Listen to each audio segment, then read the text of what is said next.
Attard. La parole est à Rudy Sall pour le groupe UDI. Merci, Monsieur le Président, Monsieur le rapporteur, mes chers collègues.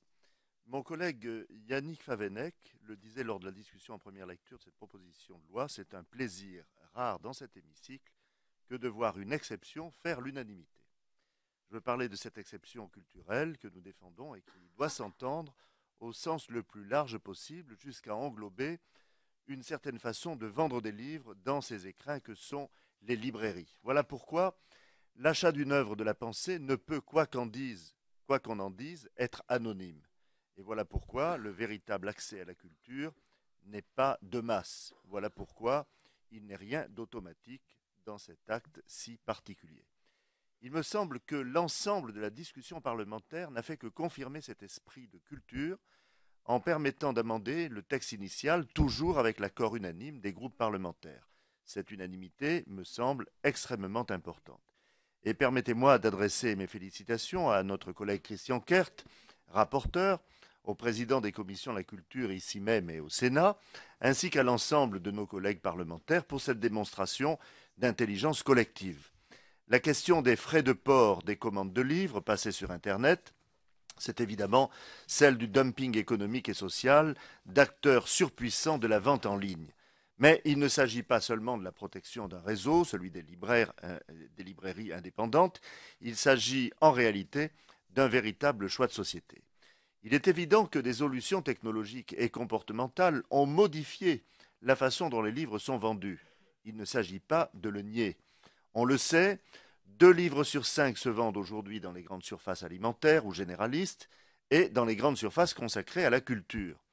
Et malgré le fait que 24% du total des ventes de livres soient réalisées dans les librairies indépendantes, tandis que le commerce en ligne représente 15%, il est évident que la littérature n'est pas plus inextricablement liée à son support physique et à des formes de distribution que la musique ne l'était véritablement au sien.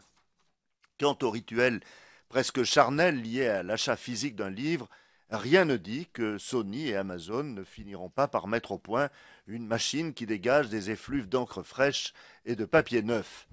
Plus prosaïquement, il faut avoir en tête que nous n'habitons pas tous à 10 minutes d'une librairie et nous ne sommes pas tous urbains ou parisiens. Dans la vallée d'Aspe, ne verrait-on pas un intérêt particulier, par exemple, à l'installation de guichets de librairies virtuelles? Il me semble d'ailleurs que cela avait été envisagé un moment en lien avec une grande librairie bordelaise et avec le réseau postal.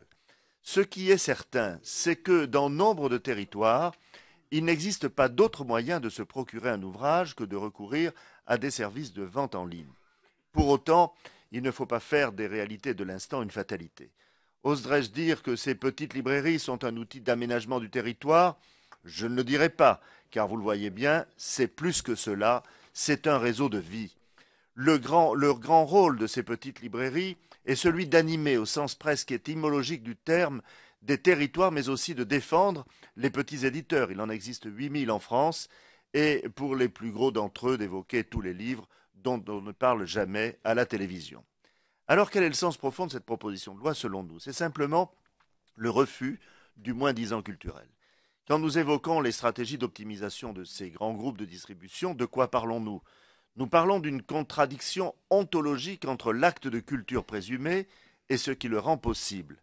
Ce qui l'a rendu possible, c'est une tricherie fiscale.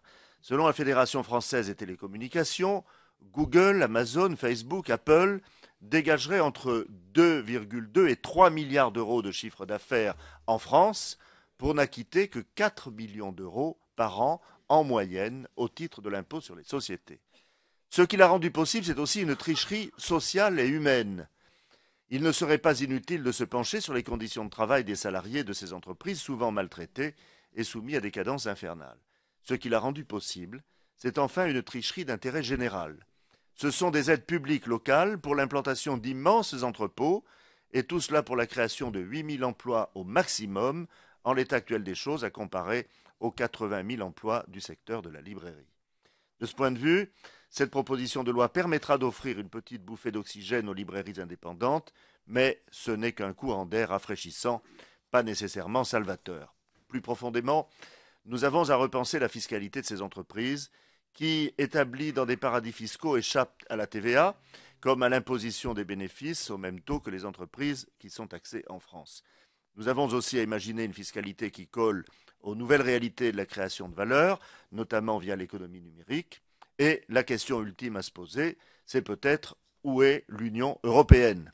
La directive européenne permettant l'application de la TVA dans le pays de consommation d'ici à 2015 est un premier pas dans ce sens, mais il nous paraît indispensable que les librairies indépendantes elles-mêmes prennent place sur le marché numérique du livre. Il semble qu'aujourd'hui, seulement 500 librairies participent à la vente en ligne. Nous sommes très très loin du compte pour imaginer de nouvelles complémentarités. Voilà donc une proposition de loi qui appelle naturellement tout notre soutien et elle appelle selon nous une mobilisation plus structurante et plus ambitieuse. Nos librairies ont une véritable utilité publique qu'il nous faut préserver dans un monde en mouvement. C'est de notre capacité à traduire cette synthèse que nous parviendrons à faire la démonstration sincère et indubitable d'un choix collectif pour le maintien d'une exception culturelle dans nos territoires. Je vous remercie. Merci Rudy Sall. Une interrogation, que se passe-t-il précisément dans la vallée d'Alspe, pour l'avoir cité dans votre intervention? Mais je pense que dans la vallée d'Aspe, ils souhaiteraient avoir des librairies qu'ils n'ont pas, et donc l'arrivée du virtuel est pour eux quand même une nécessité. Très bien, voilà. Mais Je croyais qu'il y avait une raison particulière. Aucune, mais c'était un mouvement de solidarité. Mais je l'ai bien compris. En plus désintéressé, puisque, à mon avis, sauf erreur, ce n'est pas dans les Alpes-Maritimes.